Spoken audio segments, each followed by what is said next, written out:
تخيل لو انا واقفه قدامك دلوقتي وقلت لك اعمل اللي انت عاوزه، وانا لا هتكلم ولا هنطق ولا حتى هحاول ادافع عن نفسي، تفتكر ممكن تعمل ايه؟ ممثله ايطاليه اسمها ماريا وقفت قدام جمهور حقيقي وقالت اللي انا قلته ده بالظبط ليهم: انا واقفه قدامكم مش هدافع عن نفسي ولا هصدر اي رد فعل، واللي عايز يعمل حاجه يعملها. وكان قدامهم ترابيزه مليانه حاجات، من اول الريشه والورده لحد المقص والسكينه والمسمار ومسدس في طلقه واحده بس الحقيقه ان الناس كانت في منتهى اللطف اللي في الدنيا.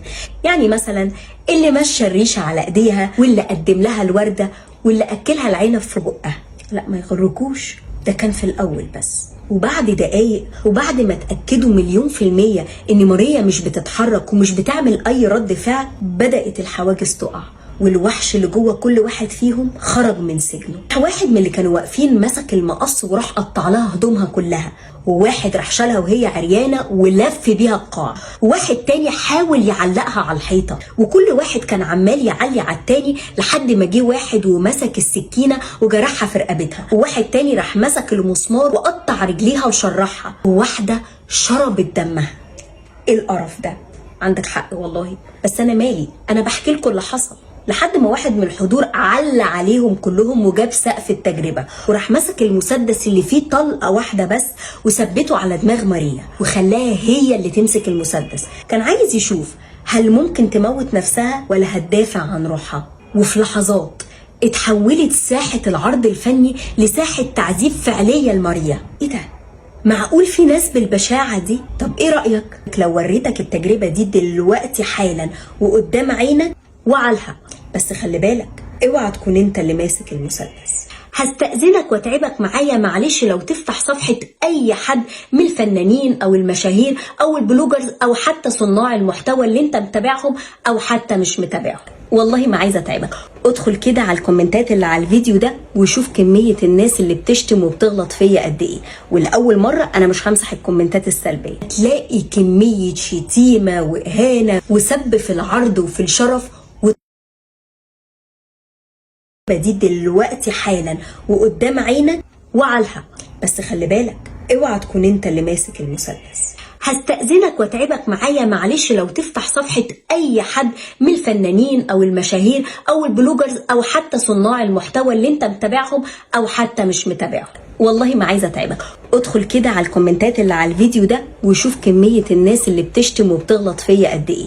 ولاول مره انا مش همسح الكومنتات السلبيه، هتلاقي كميه شتيمه واهانه وسب في العرض وفي الشرف وتحرش كمان، وهتلاقي كومنتات انت نفسك عمر ما كنت تتخيل ان انت تشوفها او حتى تقراها. مش عايزه افاجئك واقولك ان انت شخصيا ممكن تلاقي نفسك بتشتم معاهم او كاتب كومنت وحش وانت كنت ناسي او مش واخد بالك. الحقيقه ان اللي بيحصل على السوشيال ميديا دلوقتي هو التجربه اللي حصلت مع ماريا، بس مع اختلاف التطور. واحد عامل اكونت فيك او حتى الاكونت بتاعه يدخل يشتم ويغلط في اي حد من صناع المحتوى او اي حد على السوشيال ميديا. هو واحد ضمن الالاف محدش واخد باله منه يعني. وبعدين معلش هي جت يعني على ارمط ما كله بيشتم. هو الكومنت بتاعي او الشتيمه بتاعتي دي هي يعني اللي هتخرب الدنيا؟ هو انا عملت ايه يعني؟ انا ضربتها بالقلم، ده فلان عورها. هو انا عملت ايه؟ انا عورتها، ده فلان كان عايز يقتلها. ده اللي بيحصل. انا قلت ايه؟ انا قلت ان انت تخينه. هو انا اتكلمت؟ انما ده سبها في شرفها. هو انا عملت حاجه؟ ده انا بس قلت ان شكلها وحش. انما فلان شتمها باهلها. البني ادم طول ما هو حاسس ان هو مش متشاف وان هو واحد وسط الالاف ومفيش حد ممكن يرد عليه او حتى يحاسبه، وكمان مفيش رقابه عليه،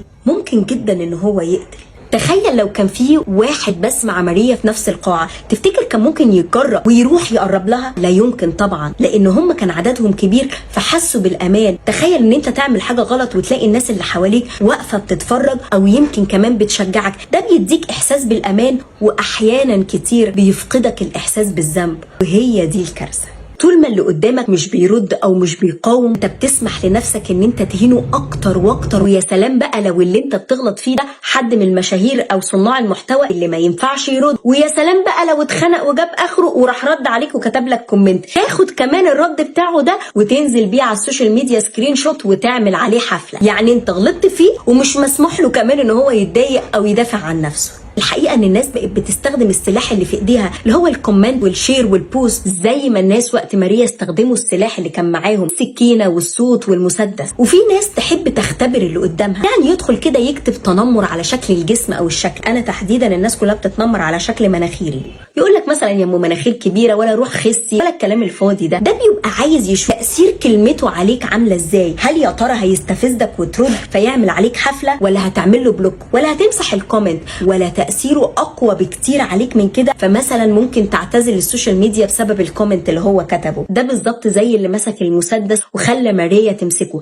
كان عايز يشوف هتدافع عن نفسها ولا هتستسلم للتجربه. زي ما المشاهير دلوقتي بيشاركوا حياتهم ويومياتهم على السوشيال ميديا، ده بالظبط اللي ماريا عملته لما وقفت قدام الجمهور وقالت انا مسلمه نفسي ليكم ومش هدافع عن نفسي. واللي حصل معاها في الحقيقه هو اللي بيحصل بالظبط في الكومنتات، ناس بتفرغ طاقه الشر اللي جواها من ورا الشاشه. في عالم كده جاب 24 شاب عاديين جدا وحول جامعه من الجامعات الى سجن، وقال لهم احنا هنلعب، هقسمكم 2 12 و12، 12 هيلعبوا دور السجانين و12 المسجونين، وسابهم. اول يومين الامور كانت عاديه جدا ولطيفه جدا، والسجانين والمسجونين بيلعبوا مع بعض وبيهزروا وكل. وبعد يومين الموضوع اتحول تماما، اللي كانوا عاملين دور السجانين بداوا يتعاملوا مع المسجونين بطريقه غريبه جدا، بقوا اكثر عنفا، بقوا بيهنوهم، بقوا يجبروهم ان هم يدخلوا ينظفوا الحمامات بايديهم، وكانوا بيجبروهم ان هم يلبسوا لبس مهين عشان يقعدوا يضحكوا ويتلذذوا بعذابهم، لدرجه ان هم منعوهم من النوم. التجربه دي كانت مدتها 14 يوم. بعد 6 ايام بس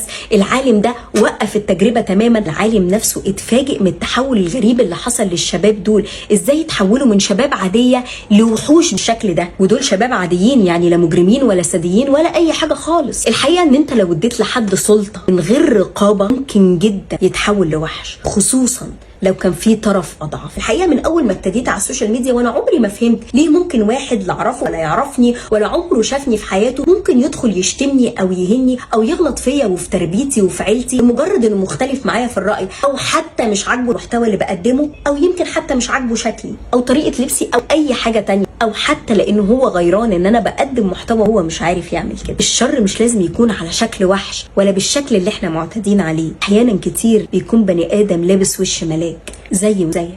السؤال هنا، لو انت كنت واقف قدام ماريا يا ترى كنت هتعمل ايه؟ كنت هتقدم لها الوردة ولا كنت هتموتها بالمسدس؟